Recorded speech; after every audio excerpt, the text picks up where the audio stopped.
Hi hello welcome to my channel. ಗಾಳಿಗೆ ಹಾರಾಡುತ್ತಿದ್ದ ಅವಳ ಸೆರಗನ್ನು ನೋಡುತ್ತಾ, ಹಬ್ಬ, ಸಕ್ಕರೆ ಗೊಂಬೆಯಂತೆ ಎಷ್ಟು ಚೆನ್ನಾಗಿದ್ದೀಯೇ ರ್ಯಾಬಿಟ್ ಎನ್ನುತ್ತಾ ಕಿರಣ್ ಹತ್ತಿರ ಹೋದನು. ಗಾಳಿಗೆ ಕೆದರಿ ಮುಖದ ಮೇಲೆ ಬಂದಿದ್ದ ಕೂದಲನ್ನು ಸರಿಸಲು ಅವನು ಬಗ್ಗುತ್ತಿದ್ದಂತೆ ಮರಳಿ ಪೇಪರ್ ಸುಟ್ಟು ಹಾಕುತ್ತೇನೆ ಎಂದು ಅವಳು ಬೆದರಿಸಿದ ದೃಶ್ಯ ನೆನಪಿಗೆ ಬಂತು. ನೋ ಕಿರಣ್, ಈ ರ್ಯಾಬಿಟ್ ನೀನು ಅಂದುಕೊಂಡಷ್ಟು ಅಮಾಯಕಿ ಅಲ್ಲ. ನಿನ್ನನ್ನೇ ಬೆದರಿಸಿ ಬ್ಲ್ಯಾಕ್ಮೇಲ್ ಮಾಡಲು ಶುರು ಮಾಡಿದ್ದಾಳೆ. ನಿನ್ನನ್ನು ಕಿರಣ್ ಕುಮಾರನನ್ನೇ ಇಂದು ಭಾರತೀಯ ನ್ಯಾಯಶಾಸ್ತ್ರದ ಪ್ರಕಾರ ಎಂದು ಸ್ವಲ್ಪ ಹೊತ್ತು ಆಲೋಚಿಸಿ, ಆ ಸೆಕ್ಷನ್ ನೆನಪಿಗೆ ಬಾರದೆ ಬಹುಶಃ ಅವನಿಗೆ ಗೊತ್ತಿಲ್ಲದೆ ಇರಬಹುದು. ಯಾವುದೋ ಒಂದು ಸೆಕ್ಷನ್ ಅಡಿಯಲ್ಲಿ ಇಂದು ಘೋರ ಅಪರಾಧ. ಇದಕ್ಕೆ ನನ್ನ ಕೋರ್ಟ್ನಲ್ಲಿ ಒಂದೇ ಶಿಕ್ಷೆ, ನೇಣು ಹಾಕಬೇಕು ಆ ಕಳ್ಳಿ ಮುಖದವಳನ್ನು ಎಂದು ಬೈದುಕೊಳ್ಳುತ್ತಾ ಮಧು ಕಡೆ ನೋಡುತ್ತಿದ್ದಂತೆಯೇ ಅವಳಿಗೆ ಎಚ್ಚರವಾಗಿ ಎದ್ದು ಕುಳಿತಳು. ತನ್ನನ್ನೇ ಗುರಾಯಿಸಿ ನೋಡುತ್ತಿದ್ದ ಕಿರಣ್ಣನ್ನು ಕಂಡು, ಯಾಕೆ ರಾವಣ್ ಅಷ್ಟು ಕೋಪವಾಗಿ ನೋಡ್ತಾ ಇದ್ದೀಯಾ? ಈಗ ನಾನೇನು ಮಾಡಿದೆ ಎಂದು ಕಣ್ಣುಗಳನ್ನು ಉಜ್ಜಿಕೊಳ್ಳುತ್ತಾ ನಿದ್ರೆ ಮಂದಿನಲ್ಲಿ ಕೇಳಿದಳು. ಏನು ಮಾಡಿದ್ದಾಳಂತೆ? ಎಷ್ಟು ಅಮಾಯಕವಾಗಿ ಕೇಳ್ತಾಳೆ ನೋಡು ಎನ್ನುತ್ತಾ, ಮಾಡಿದ ಎಕ್ಸ್ಪೋಸಿಂಗ್ ಸಾಕು, ಇನ್ನು ನಿಲ್ಲಿಸು. ಅದನ್ನು ನೋಡಿದ ತಕ್ಷಣ ನಾನೇನು ನಿನ್ನ ಮಡಿಲಿಗೆ ಬಂದು ಬೀಳಲ್ಲ ಎಂದನು ಕಿರಣ್. ಹಾಂ, ಎಕ್ಸ್ಪೋಸಿಂಗಾ? ಏನು ಮಾತಾಡ್ತಾ ಇದ್ದೀಯಾ ಎನ್ನುತ್ತಾ ತನ್ನನ್ನು ತಾನು ನೋಡಿಕೊಂಡು ತಕ್ಷಣ ಸೆರಗನ್ನು ಸರಿಪಡಿಸಿಕೊಳ್ಳುತ್ತಾ, ಅದು ಯಾವುದೋ ಆಕಸ್ಮಿಕವಾಗಿ ಜಾರಿದೆ, ನಾನೇನು ಬೇಕಂತ ಮಾಡಿಲ್ಲ ಎಂದು ಹೇಳಿ ಕೋಪದಿಂದ ಅಲ್ಲಿಂದ ಎದ್ದು ಹೋದಳು ಮಧು. ಅಮ್ಮ, ನನ್ನ ಅಂಗೈ ಅಷ್ಟಿಲ್ಲ. ಈ ರ್ಯಾಬಿಟ್ ಈ ರಾಜಕುಮಾರನನ್ನೇ ಬುಟ್ಟಿಗೆ ಹಾಕಿಕೊಳ್ಳಲು ನೋಡ್ತಿದ್ದಾಳೆ. ನಿನ್ನ ಟ್ರಿಕ್ಸ್ ನನ್ನ ಹತ್ತಿರ ನಡೆಯಲ್ಲ ಎನ್ನುತ್ತಾ ಶರ್ಟ್ ಹಾಕಿಕೊಳ್ಳಲು ಕೈಯನ್ನು ಜೋರಾಗಿ ಅಲುಗಿಸಿದಾಗ ನೋವಾಗಿ ಆವ್ ಎಂದು ಕಿರುಚಿದ ಕಿರಣ್. ಏನಾಯ್ತು ರಾವಣ್ ಎನ್ನುತ್ತಾ ತಕ್ಷಣ ಬಂದು ಕೈಯನ್ನು ನೋಡಿ, ನೋವಾಗ್ತಿದೆಯಾ ಎಂದು ಕೈಯಿಂದ ಮೃದುವಾಗಿ ಸವರುತ್ತಾ ಬಾಯಿಯಿಂದ ಊದುತ್ತಿದ್ದ ಮಧುವನ್ನು ನೋಡಿ, ನಿನ್ನ ಸಿಂಪತಿ ನನಗೇನು ಬೇಡ ಬಿಡು ಎಂದು ಪಕ್ಕಕ್ಕೆ ಸರಿಯಲು ಹೋದನು. ಇನ್ನೊಂದು ಕೈಯನ್ನು ಗಟ್ಟಿಯಾಗಿ ಹಿಡಿದು, ಇದೇನು ಸಿಂಪತಿಯಲ್ಲ, ನನ್ನ ಜವಾಬ್ದಾರಿ. ನಿನಗೆ ತುಂಬ ಇಷ್ಟವಾದ ಒಬ್ಬರಿಗೆ ನಿನ್ನನ್ನು ಕಣ್ಣಿನ ರೆಪ್ಪೆಯಂತೆ ನೋಡಿಕೊಳ್ಳುತ್ತೇನೆ ಎಂದು ನಾನು ಮಾತು ಕೊಟ್ಟಿದ್ದೇನೆ. ಹಾಗಾಗಿ ನಾನು ಕೊಟ್ಟ ಮಾತನ್ನು ಉಳಿಸಿಕೊಳ್ಳುತ್ತಿದ್ದೇನೆ ಎಂದಳು ಮಧು. ದಿನೇ ದಿನೇ ಊದಿಕೊಳ್ಳುತ್ತಿದ್ದ ಕೈಯನ್ನು ನೋಡಿ, ತುಂಬ ಊದಿಕೊಂಡಿದೆ ಅಲ್ವಾ ಎಂದು ಬೇಸರದಿಂದ ನೋಡಿದಳು ಮಧು. ಮಾತು ಕೊಟ್ಟಿದ್ದೀಯಾ? ಯಾರಿಗೆ ಎಂದು ಕೇಳಿದ ಕಿರಣ್. ನಿಮ್ಮ ಅಮ್ಮನಿಗೆ ಎಂದಳು ಮಧು ನೇರವಾಗಿ ಕಣ್ಣುಗಳಲ್ಲಿ ಕಣ್ಣಿಟ್ಟು ನೋಡುತ್ತಾ. ನಮ್ಮ ಅಮ್ಮನ ಹತ್ತಿರ ನೀನು ಯಾವಾಗ ಹೋಗಿ ಬಂದೆ? ನಮ್ಮ ಅಮ್ಮ ಸ್ವರ್ಗದಲ್ಲಿ ಇದ್ದಾರೆ. ಒಂದು ವೇಳೆ ನೀನು ಹೋಗಿದ್ದರೆ ನರಕಕ್ಕೆ ಹೋಗಿ ಮರಳಿ ಬರುತ್ತಿದ್ಯಾ ಎಂದನು ಕಿರಣ್ ವ್ಯಂಗ್ಯವಾಗಿ. ಮಧು ತಲೆ ಎತ್ತಿ ಕಿರಣ್ ಕಡೆ ನೋಡಿ, ನಿನಗೆ ಬಾರದ ಕೆಲಸಗಳನ್ನು ಮಾಡಲು ಹೋಗಬೇಡ ರಾವಣ್, ಕೇಳಲು ಆಗುತ್ತಿಲ್ಲ ಎಂದಳು. ನನಗೆ ಬಾರದ ಕೆಲಸನ?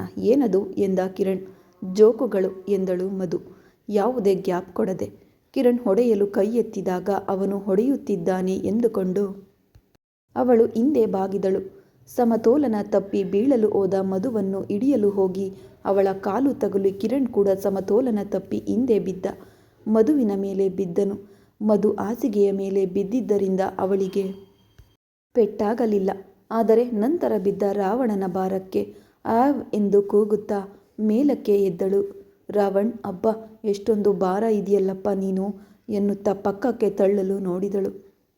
ಆದರೆ ಕಿರಣ್ ಅರ್ಧ ಸೆಂಟಿಮೀಟರ್ ಕೂಡ ಅಲುಗಾಡದೆ, ತಾಳಿಕಟ್ಟು ಎಂದ ನನ್ನ ಪ್ರಾಣ ತೆಗೆದು ಮದುವೆಯಾಗಿ ಈಗ ನನ್ನ ಹೆಂಡತಿಯಾಗಿದ್ದೀಯಾ?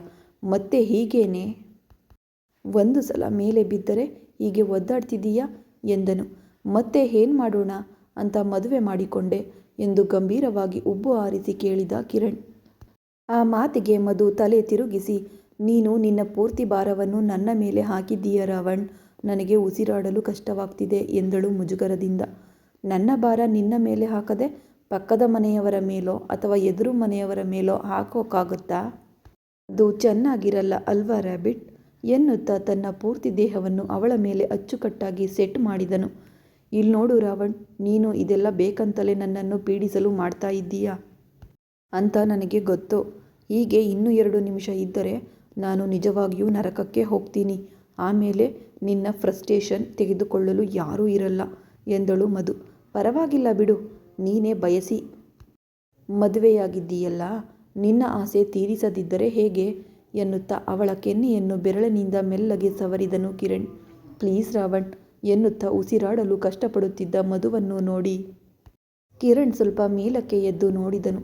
ತನ್ನ ಭಾರ ಕಡಿಮೆಯಾಗುತ್ತಿದ್ದಂತೆ ವೇಗವಾಗಿ ಉಸಿರಾಡುತ್ತಿದ್ದ ರ್ಯಾಬಿಟ್ನನ್ನು ನೋಡುತ್ತಾ ಕಿರಣ್ಗೆ ಒಳಗೊಳಗೆ ನಗು ಬರುತ್ತಿದ್ದರೂ ಅದನ್ನು ಹೊರಗೆ ತೋರಿಸದೆ, ನನ್ನ ಮುಂದೆಯೇ ಕುಪ್ಪಳಿಸುತ್ತಿದ್ದೀಯಾ? ಹಲ್ಲು ಕಿತ್ತು ಹಾಕುತ್ತೇನೆ ಕಳ್ಳಿ. ಅರ್ಧ kg ಮಾಂಸವಿಲ್ಲ ನಿನ್ನಲ್ಲಿ? ನಾನು ಅರ್ಧ ನಿಮಿಷ ಮೇಲೆ ಬಿದ್ದರೆ ಅಲ್ಲಾಡಿ ಹೋದೆ. ನಿನಗೇಕೆ ಈ ಬ್ಲ್ಯಾಕ್ ಮೇಲ್ಗಳು ಎಂದನು. ಆಗಿದ್ದು ಹಾಗೆ ಹೋಯಿತು. ಸಾರಿ ಕೇಳಿದ್ನಲ್ಲ ರಾವಣ್, ಇನ್ನು ಕ್ಷಮಿಸಬಾರದೆ ಎಂದು ಪ್ರೀತಿಯಿಂದ ಕೇಳಿದಳು ಮಧು. ಕಿರಣ್ ಕುತ್ತಿಗೆಯಲ್ಲಿದ್ದ ಚೈನನ್ನು ಹುಲಿ ಉಗುರು ಲಾಕೆಟ್ ಮಧುವಿನ ತುಟಿಗಳ ತಾಗುವಷ್ಟು ಹತ್ತಿರದಲ್ಲಿದ್ದನು. ಕಿರಣ್, ಏನಂತ ಕ್ಷಮಿಸೋದು? ನಿಜ ಹೇಳಬೇಕೆಂದರೆ ಈ ಪಾಟಿಗೆ ನಿನ್ನನ್ನು ಸಾಯಿಸಬೇಕಿತ್ತು. ಇನ್ನು ಬದುಕಲು ಬಿಟ್ಟಿದ್ದೀನಿ, ಅದಕ್ಕೆ ಸಂತೋಷಪಡು ಎಂದ ಕಿರಣ್. ಸೋ ಸ್ವೀಟ್ ರಾವಣ್ ಎನ್ನುತ್ತಾ ಕಿರಣ್ ಕೆನ್ನೆಯನ್ನು ಎಳೆಯುತ್ತಾ, ಇನ್ನೂ ಸ್ವಲ್ಪ ದೊಡ್ಡ ಮನಸ್ಸು ಮಾಡಿ ಮೊದಲಿನಂತೆಯೇ ಆಗಿಬಿಡು ಎಂದಳು ಪ್ರೀತಿಯಿಂದ. ಸಾಧ್ಯವಿಲ್ಲ, ನೀನು ಮಾಡಿದ್ದಕ್ಕೆ ನಿನಗೆ ಶಿಕ್ಷೆ ಕೊಡದಿದ್ದರೆ ನನ್ನ ಹೀಗೋ ಹರ್ಟ್ ಆಗುತ್ತದೆ ಎಂದನು ಕಿರಣ್. ನನ್ನ ಮೇಲೂ ಹೀಗೋನಾ ರಾವಣ್ ಎನ್ನುತ್ತಾ ಕಿರಣ್ ಮುಖವನ್ನು 2 ಕೈಗಳಲ್ಲಿ ಹಿಡಿದುಕೊಂಡು, ಒಮ್ಮೆ ತಪ್ಪು ಮಾಡಿದರೆ ಅಷ್ಟು ದೂರ ತಳ್ಳುತ್ತೀಯಾ ನನ್ನನ್ನು? ಇದೇನಾ ನಮ್ಮ ಬಾಂಧವ್ಯ ಎಂದು ಪ್ರೀತಿಯಿಂದ ಕೇಳಿದಳು. ಒಂದು ಕ್ಷಣ ರ್ಯಾಬಿಟ್ ಮಾತುಗಳಿಗೆ ಮತ್ತು ಅವಳ ಪ್ರೀತಿಯ ನೋಟದ ಬಲೆಗೆ ಕಿರಣ್ ಸಿಲುಕಿಕೊಂಡನು. ಆದರೆ ಕಷ್ಟಪಟ್ಟು ಸುಧಾರಿಸಿಕೊಂಡು ತಕ್ಷಣ ಎದ್ದು ನಿಂತು, ಅದನ್ನು ನಿನ್ನ ಕೈಯಾರೆ ಮಾಡಿಕೊಂಡಿದ್ದೀಯಾ? ನನ್ನ ನಂಬಿಕೆಯನ್ನು ಕಳೆದುಕೊಂಡಿದ್ದೀಯಾ ಎನ್ನುತ್ತಾ ಶರ್ಟ್ ಬಟನ್ ಹಾಕಿಕೊಂಡನು. ನಾನು ಏನೇ ಮಾಡಿದರೂ ನಿನಗಾಗಿ ಮಾಡಿದೆ. ಯಾವ ಸುಳ್ಳು ಹೇಳಿದ್ದರೂ ನಿನ್ನ ಹತ್ತಿರ ಇರಬೇಕೆಂದು ಹೇಳಿದೆ ಅಷ್ಟೇ ಹೊರತು ನಿನ್ನನ್ನು ಮೋಸ ಮಾಡಿ ಆಸ್ತಿ ಬರೆಸಿಕೊಳ್ಳಲು ಅಲ್ಲ ಎಂದು ಅಳುತ್ತಾ ಹೋಗುತ್ತಿದ್ದ ಮಧುವನ್ನು ಕಂಡು, ಓಯ್ ನಿಲ್ಲು, ಹಾಗೆ ಹೋಗಿಬಿಟ್ಟರೆ ನನ್ನ ಶೂಸ್ ಯಾರು ತೆಗೆದುಕೊಡ್ತಾರೆ? ನಿನ್ನ ತಾತನಾ ಎಂದ ಕಿರಣ್. ಆ ಮಾತು ಕೇಳಿದ ತಕ್ಷಣ ಅಳುತ್ತಿದ್ದ ಮಧು ಹಿಂದಕ್ಕೆ ತಿರುಗಿ ಬಂದು, ಹಾಂ, ನನ್ನ ತಾತ ನೀನೇ ಇದೆಯಲ್ಲ ರಾವಣ್, ನೀನೇ ಹುಡುಕಿಕೊ ಎಂದಳು ಕೋಪದಿಂದ. ಪೇಡಿಸದೆ ಬೇಗ ತೆಗೆದುಕೊಡು, ನಾನು ಹೊರಗೆ ಹೋಗಬೇಕು, ತಡವಾಗುತ್ತಿದೆ ಎಂದನು ಕಿರಣ್. ಶೂ ರ್ಯಾಕ್ನಿಂದ ಹೊಸ ಶೂ ತೆಗೆದುಕೊಡುತ್ತಾ, ಈಗ ಹೊರಗೆ ಎಲ್ಲಿಗೆ ಎಂದಳು ಮಧು. ಕೆಲಸ ಇದೆ, ಎಲ್ಲವನ್ನೂ ನಿನಗೆ ಹೇಳಬೇಕಾದ ಅಗತ್ಯ ನನಗಿಲ್ಲ ಎನ್ನುತ್ತಾ ಶೂ ಲೇಸ್ ಕಟ್ಟಿಕೊಂಡು ಹೊರಡುತ್ತಾ ಹಿಂದಕ್ಕೆ ತಿರುಗಿ ಮಧುವನ್ನು ನೋಡಿದನು. ಅವಳು ತನ್ನನ್ನೇ ನೋಡುತ್ತಾ ನಿಂತಿರುವುದನ್ನು ಕಂಡು, ಹೊರಗೆ ಬರಬೇಡ, ಡೋರ್ ಹಾಕಿಕೊ, ಏನಾದರೂ ಬೇಕಿದ್ದರೆ ರಾಮಯ್ಯನಿಗೆ ಹೇಳು ಎಂದ ಕಿರಣ್. ಇಷ್ಟೆಲ್ಲ ಹೇಳುವ ಬದಲು ನೀನೇ ಇರಬಹುದು ಅಲ್ವಾ ಎಂದಳು ಮಧು ಭಯದಿಂದ ನೋಡುತ್ತಾ. ಮನೆಯಲ್ಲಿ ಕುಳಿತರೆ ಅನ್ನ ಯಾರೇ ಹಾಕ್ತಾರೆ ಎಂದನು ಕಿರಣ್. ನನಗೆ 1 ಹೊತ್ತು ಹಾಕಿದರೆ ಸಾಕು ಎಂದಳು ಮಧು. ಆ ಮಾತು ಕೇಳಿದಾಗ ಕಿರಣ್ಗೆ ನಿಜವಾಗಿಯೂ ನಗು ಬಂತು. ಪಕ್ಕಕ್ಕೆ ತಿರುಗಿ ನಕ್ಕು, ಬೇಗ ಬಂದು ಬಿಡ್ತೀನಿ ಎಂದು ಹೇಳಿ ಕಾರ್ ಸ್ಟಾರ್ಟ್ ಮಾಡಿಕೊಂಡು ಊರಿನೊಳಗೆ ಹೋದನು. ಪಂಚಾಯಿತಿಯ ಕಟ್ಟೆಯ ಮೇಲೆ ಕುಳಿತಿದ್ದ ಊರಿನ ಹಿರಿಯರ ಮುಂದೆ ಕಾರ್ ನಿಲ್ಲಿಸಿ ಇಳಿದು ಎಲ್ಲರನ್ನೂ ಮಾತನಾಡಿಸಿದನು ಕಿರಣ್. ಬಾ ಕಿರಣ್, ನೀನು ಯಾವಾಗ ಬಂದೆ ಎಂದು ಕೇಳಿದರು. ರಾತ್ರಿ ಬಂದೆ ಎಂದು ಹೇಳಿ, ಏನು ನನ್ನ ಜಾಗದಲ್ಲಿ ಯಾರು ಕೇಳದೆ ಮಾಡದೆ ಗುಂಡಿ ತೋಡುತ್ತಿದ್ದರೆ ನೀವು ಒಂದು ಫೋನು ಕೂಡ ಮಾಡಿಲ್ಲ, ಒಂದು ಮಾತು ಕೂಡ ಹೇಳಲಿಲ್ಲವಲ್ಲ ಎಂದು ಕೇಳಿದನು ಕಿರಣ್.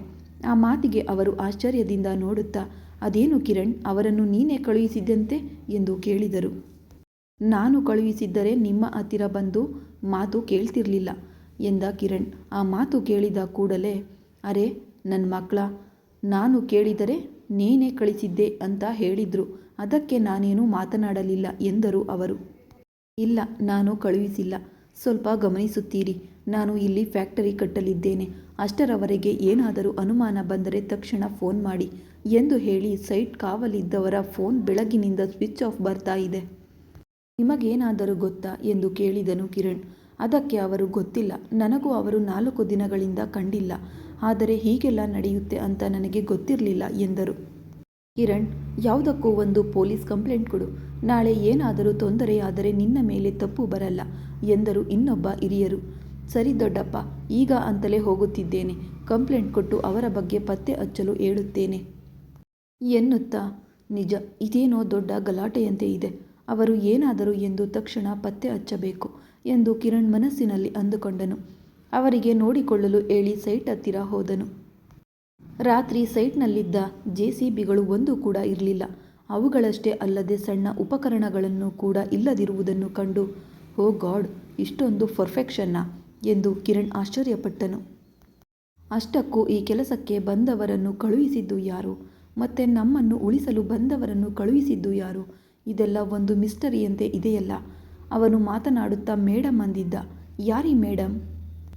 ಆಕೆಗೆ ನಮ್ಮ ಮೇಲೆ ಅಷ್ಟೊಂದು ಕಾಳಜಿ ಯಾಕೆ ಎಂದು ಕಿರಣ್ ಯೋಚಿಸುತ್ತಿರುವಾಗಲೇ ಉಮಾ ತನ್ನ ಮಗನ ಫೋಟೋ ನೋಡುತ್ತಾ, ನಿನಗೆ ಅಲ್ಲಿ ಅಷ್ಟೊಂದು ಪೆಟ್ಟುಗಳಾಗಿದ್ದರೂ ಕರುಣೆಯಿಲ್ಲದೆ ನಾನು ಇಲ್ಲಿ ಬಂಡೆಯಂತೆ ಬಿದ್ದಿದ್ದೀನಿ. ಈ ಅಮ್ಮನನ್ನು ಕ್ಷಮಿಸು ಬಂಗಾರ ಎಂದು ಕಣ್ಣೀರು ಹಾಕುತ್ತಾ ಆ ನೀರು ಫೋಟೋ ಮೇಲೆ ಬಿದ್ದಾಗ ತಕ್ಷಣ ಸೆರಗಿನಿಂದ ಒರೆಸಿ ಮುದ್ದು ಮಾಡಿ ಎದೆಗೆ ಅಪ್ಪಿಕೊಂಡಳು. ಚೌಧರಿ ಕಾರ್ನಿಂದ ಇಳಿದು ಆಫೀಸ್ ಒಳಗೆ ಕಾಲಿಟ್ಟರು. ರಾಘವ ತಿರುಗಿ ನೋಡುತ್ತಿದ್ದಂತೆ ಪಕ್ಕದಲ್ಲಿದ್ದ ವ್ಯಕ್ತಿ ರಿಸೆಪ್ಷನಿಸ್ಟ್ ಹತ್ತಿರ ಹೋಗಿ ಏನೋ ಹೇಳಿದನು. ಆಕೆ ಬಾಸ್ಗೆ ಕರೆ ಮಾಡಿ ವಿವರಗಳನ್ನು ಹೇಳಿದ ಕೂಡಲೇ ವಾಟ್, ತಾತಯ್ಯ ಬಂದಿದ್ದಾರಾ ಎಂದು ಆಶ್ಚರ್ಯದಿಂದ ಕೇಳಿ ತಕ್ಷಣ ಫೋನ್ ಕೆಳಗಿಟ್ಟು ಆದಿತ್ಯ ಕೆಳಗೆ ಬಂದನು. ರಿಸೆಪ್ಷನಿಸ್ಟ್ ಹೊರಗೆ ಬಂದು ಚೌಧರಿಯವರಿಗೆ ಗೌರವ ಸಲ್ಲಿಸಿದರು. ಅವರು ತಲೆ ಅಲುಗಿಸುತ್ತಿರುವಾಗಲೇ ಲಿಫ್ಟ್ ತೆರೆದು ಆದಿತ್ಯ ಹೊರ ಬಂದನು. ಬರುತ್ತಿದ್ದಂತೆಯೇ ತಾತಯ್ಯ ಎಂದು ಪ್ರೀತಿಯಿಂದ ಅಪ್ಪಿಕೊಂಡನು. ಚೌಧರಿ ಮೊಮ್ಮಗನ ಬೆನ್ನು ಸವರುತ್ತಾ, ನಿಮ್ಮ ಅಪ್ಪ ಇಲ್ವಾ ಎಂದು ಕೇಳಿದರು. ಇದ್ದಾರೆ ತಾತಯ್ಯ, ಬನ್ನಿ ಹೋಗೋಣ ಎಂದು ಆದಿತ್ಯ ಚೌಧರಿಯವರನ್ನು ಮೇಲೆ ಕರೆದೊಯ್ದನು. ಮಾತನಾಡುತ್ತಾ ಚೇರ್ಮನ್ ಕ್ಯಾಬಿನ್ ಹತ್ತಿರ ಬಂದಾಗ ಆದಿತ್ಯ ಬಾಗಿಲು ತಟ್ಟಿದನು. ಕಮ್ ಇನ್ ಎಂದು ಫೈಲ್ಸ್ ನೋಡುವುದರಲ್ಲಿ ಬ್ಯುಸಿಯಾಗಿದ್ದ ಹರ್ಷ ತಲೆ ಎತ್ತಿ ನೋಡಲಿಲ್ಲ. ಡ್ಯಾಡಿ, ಯಾರು ಬಂದಿದ್ದಾರೆ ನೋಡು ಎಂದಾಗ ಯಾರು ಬಂದಿದ್ದಾರೆ ಎಂದನು. ಒಂದು ಸಲ ನೋಡು ಡ್ಯಾಡಿ ಎಂದ ಆದಿತ್ಯ. ಮಗನ ಮಾತಿಗೆ ತಲೆ ಎತ್ತಿ ನೋಡಿದ ಹರ್ಷ ಎದುರು ಗಂಭೀರವಾಗಿ ನಿಂತಿದ್ದ ಮಾವನವರನ್ನು ಕಂಡು ಏಕಾಏಕಿ ಎದ್ದು ನಿಂತು, ನೀವು ಇಲ್ಲಿ ಎಂದು ಪ್ರಶ್ನೆ ಹಾಕುತ್ತಾ, ಸಾರಿ ಕುಳಿತುಕೊಳ್ಳಿ ಎಂದು ಸೀಟು ತೋರಿಸಿದನು ಹರ್ಷ. ಚೌಧರಿ ಸೀಟಿನಲ್ಲಿ ಕುಳಿತುಕೊಳ್ಳುತ್ತಿದ್ದಂತೆ ಟೀ, ಕಾಫಿ, ಜ್ಯೂಸ್ ಏನು ತರಿಸಲಿ ಎಂದು ವಿನಯವಾಗಿ ಕೇಳಿದನು. ಅದೆಲ್ಲ ನಾನು ನನ್ನ ಮನೆಯಲ್ಲಿಯೂ ಕುಡಿಯಬಲ್ಲೆ. ನಾನು ಇಲ್ಲಿಗೆ ಬಂದಿರುವುದು ಅದಕ್ಕಲ್ಲ. ನಾನು ನಿಮ್ಮ ಜೊತೆ ಸ್ವಲ್ಪ ಮಾತನಾಡಬೇಕು ಅಳಿಯಂದಿರೆ ಎಂದರು ಚೌಧರಿ ಗಂಭೀರವಾಗಿ. ಅವರ ಮಾತಿನ ವೈಖರಿ ನೋಡಿದ ಕೂಡಲೇ ಹರ್ಷನಿಗೆ ಒಳಗೊಳಗೆ ಟೆನ್ಷನ್ ಶುರುವಾಯಿತು. ಒಂದೊಮ್ಮೆ ಉಮಾ ಏನಾದರೂ ಹೇಳಿದ್ದಾಳಾ? ಇಲ್ಲ, ಉಮಾ ತನ್ನ ಮೇಲೆ ಕೋಪಗೊಂಡಿರುವುದು ನಿಜ. ಆದರೆ ತನ್ನನ್ನು ಮುಗಿಸುವ ಪ್ರೋಗ್ರಾಂಗಳನ್ನಂತೂ ಪ್ಲ್ಯಾನ್ ಮಾಡುವುದಿಲ್ಲ. ಎಷ್ಟೇ ಕೋಪವಿದ್ದರೂ ಒಳಗೆ ಅಷ್ಟೇ ಪ್ರೀತಿ ಇರುತ್ತದೆ ಎಂದು ಮನಸ್ಸಿನಲ್ಲಿ ಅಂದುಕೊಂಡು, ಮಾತನಾಡಿ ಮಾವಯ್ಯನವರೇ ಎಂದನು ಹರ್ಷ ವಿನಯವಾಗಿ. ಅವರು ಮೊಮ್ಮಗನ ಕಡೆ ನೋಡಿ, ನಾನು ನಿನ್ನ ಜೊತೆ ಸಾಯಂಕಾಲ ಮಾತನಾಡುತ್ತೇನೆ, ನೀನು ನಿನ್ನ ಕೆಲಸ ನೋಡು ಎಂದು ಮೊಮ್ಮಗನನ್ನು ಪ್ರೀತಿಯಿಂದ ಕಳುಹಿಸಿ ರಾಘವನ ಕಡೆ ನೋಡಿದ ಕೂಡಲೇ ಅವನು ಕೂಡ ಹೊರಗೆ ಹೋಗಿ ಬಾಗಿಲ ಮುಂದೆ ನಿಂತನು. ಚೌಧರಿ ಅಳಿಯನ ಕಡೆ ನೋಡುತ್ತಾ, ನನ್ನ ಮಗಳಿಗೆ ಮತ್ತು ನನಗೆ ಇರುವ ಭಿನ್ನಾಭಿಪ್ರಾಯಗಳು ಬೇರೆ. ಅವುಗಳಿಂದ ನಮ್ಮ ಮಧ್ಯೆ ದೂರ ಬಂದಿದೆ ನಿಜ. ಆದರೆ ಅಂದು ಇಂದು ಯಾವತ್ತೂ ಅವಳ ಮೇಲೆ ನನ್ನ ಪ್ರೀತಿ ಒಂದೇ ರೀತಿ ಇರುತ್ತದೆ. ನನ್ನ ಮಗಳನ್ನು ನೋಯಿಸಿದರೂ ಅಥವಾ ಅವಳ ಕಣ್ಣಲ್ಲಿ ನೀರು ತರಿಸಿದರೂ ನನ್ನೊಳಗಿನ ಮೃಗ ಎಚ್ಚರಗೊಳ್ಳುತ್ತದೆ. ಅದು ಎಚ್ಚರವಾದರೆ ಏನಾಗುತ್ತದೋ ನಿಮಗೆ ಚೆನ್ನಾಗಿ ಗೊತ್ತು ಎಂದುಕೊಳ್ಳುತ್ತೇನೆ ಎಂದು ಕೋಪದಿಂದ ಕಣ್ಣು ಕೆಂಪು ಮಾಡಿ ಹೇಳಿದರು. ಗೊತ್ತು ಮಾವಯ್ಯನವರೇ ಎಂದನು ಹರ್ಷ. ಅಂದು ದೊಡ್ಡ ದೊಡ್ಡ ಮಾತುಗಳನ್ನಾಡಿ ನನ್ನ ಮಗಳನ್ನು ಕರೆದುಕೊಂಡು ಹೋದೆ. ಈಗ ಆ ಮಾತುಗಳು ಏನಾದವು? ನನ್ನ ಉಮಾ ಪದೇ ಪದೇ ಅಳುತ್ತಿದ್ದಾಳೆ, ಬೇಡಿಕೊಳ್ಳುತ್ತಿದ್ದಾಳೆ. ಅದು ನನ್ನ ಮುಂದೆ, ಅವಳ ತಂದೆಯ ಮುಂದೆ. ಅಂತಹ ಪರಿಸ್ಥಿತಿ ನನ್ನ ಮಗಳಿಗೆ ಯಾಕೆ ಬಂತು ಎಂದು ಚೌಧರಿ ಜೋರಾಗಿ ಕೋಪದಿಂದ ಕೂಗಿದರು. ಅವರ ಕೂಗಿಗೆ ಟೇಬಲ್ ಮೇಲಿದ್ದ ವಸ್ತುಗಳನ್ನೆಲ್ಲ ಭೂಕಂಪ ಬಂದಂತೆ ಒಂದೇ ಸಮನೆ ನಡುಗಿದವು. ಬೇಡಿಕೊಳ್ಳುತ್ತಿದ್ದಾಳ? ಯಾಕೆ ಎಂದನು ಹರ್ಷ. ನಿಮ್ಮ ಹೆಂಡತಿ ಯಾವುದಕ್ಕಾಗಿ ಬೇಡಿಕೊಳ್ಳುತ್ತಿದ್ದಾಳೆ, ಯಾರಿಗಾಗಿ ಬೇಡಿಕೊಳ್ಳುತ್ತಿದ್ದಾಳೆ ಎಂದು ನಿಮಗೆ ಗೊತ್ತಿಲ್ಲವೇ ಎಂದನು ಚೌಧರಿ. ಓ ಗಾಡ್, ಉಮಾ ಕಿರಣ್ಗಾಗಿ ಸಹಾಯ ಕೇಳಿರಬಹುದು. ಈಗ ಇವರಿಗೆ ಅನುಮಾನ ಬಂದಿಲ್ಲವಲ್ಲ ಎಂದು ಮನಸ್ಸಿನಲ್ಲಿ ಅಂದುಕೊಳ್ಳುತ್ತಾ, ಗೊತ್ತಿಲ್ಲ ಮಾವಯ್ಯನವರೇ ಎಂದನು ಹರ್ಷ. ಸುಳ್ಳು ಎಂದು ಮತ್ತೆ ಕೂಗಿದರು ಚೌಧರಿ. ಮುಂದುವರೆಯುವುದು ಮುಂದಿನ ಭಾಗದಲ್ಲಿ. ಕತೆ ಇಷ್ಟ ಆದರೆ ಲೈಕ್ ಮಾಡಿ, ಕಮೆಂಟ್ ಮಾಡಿ, ಹಾಗೆ ಶೇರ್ ಮಾಡಿ. Thanks for watching friends.